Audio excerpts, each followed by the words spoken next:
दिल्ली जो देश की राजधानी है, मैं इसीलिए बार बार इस शब्द का इस्तेमाल कर रही हूँ कि सच में बाकी राज्यों से दिल्ली अलग कैसे है, क्यों यहाँ और ज़्यादा अधिक ध्यान देने की ज़रूरत है। भाई दिल्ली वालों को जो अधिकार था वो आज तक मिला ही नहीं उन्हें। पूरे देश में आयुष्मान योजना लग गई, सबको लाभ मिलने लगा। 5 लाख रुपए का इलाज केंद्र सरकार करा रही थी, पर हमारे पिछले मुख्यमंत्री साहब ने वो आने ही नहीं दी। हमारी सरकार ने पहला दिन जब शपथ लेने के बाद हम सचिवालय में आके बैठे, पहली कैबिनेट में दिल्ली के लिए आयुष्मान योजना को लागू किया।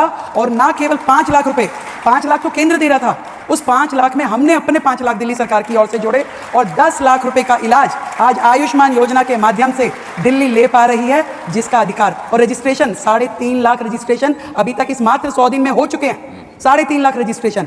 और इसी तरीके से जो 70 साल के बुजुर्गों वाली योजना मोदी जी की है, वो भी नहीं आने दे रहे थे केजरीवाल साहब, हमने उसे दिल्ली में 1.5 लाख रजिस्ट्रेशन हम कर चुके हैं। दिल्ली का हर बुजुर्ग, दिल्ली का हर बुजुर्ग जो 70 साल से ऊपर है, और देखिए कितनी खूबसूरत योजना है जिसमें आपको कोई इनकम क्राइटेरिया नहीं है, कोई टैक्स लायबिलिटी वाला इसमें सेगमेंट नहीं है। जो भी 70 साल से ऊपर का है, वो अमीर है, गरीब है, किसी भी जात का है, उसे सरकार लाभ देगी, पूरा हेल्थ का पूरा एश्योरेंस देगी। और 5 लाख रुपए केंद्र से, फिर हमने इसमें जोड़ा 5 लाख रुपए अपनी ओर से, 10 लाख रुपए का ट्रीटमेंट, 80 हॉस्पिटल एम्पैनल किए और उसका इलाज अभी तक इन 100 दिनों में 650 लोग हॉस्पिटलाइज हो चुके हैं, उसका लाभ ले रहे हैं।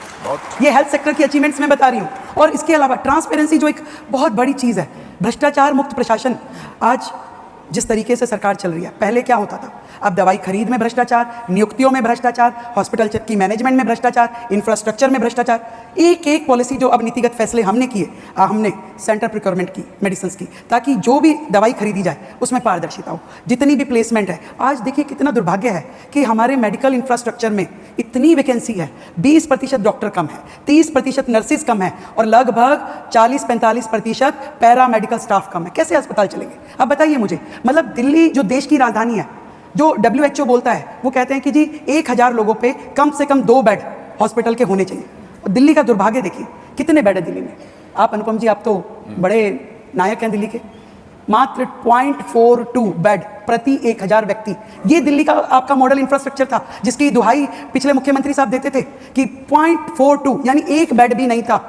ये स्थिति थी दिल्ली की। हमने टारगेट लिया है कि हम ये दिल्ली को कम से कम 3 बेड प्रति 1000 पे मुहैया करवाएंगे, पूरे इंफ्रास्ट्रक्चर को अपडेटेड करेंगे, ना दवाइयों की कमी होगी, ना डॉक्टर की कमी होगी, और लेटेस्ट टेक्नोलॉजी की मशीनें। मतलब मुझे अफसोस होता है, दिल्ली में जो अस्पताल है वहाँ MRI नहीं है, वहाँ CT स्कैन नहीं है। मतलब कैसे अस्पताल चल रहे हैं?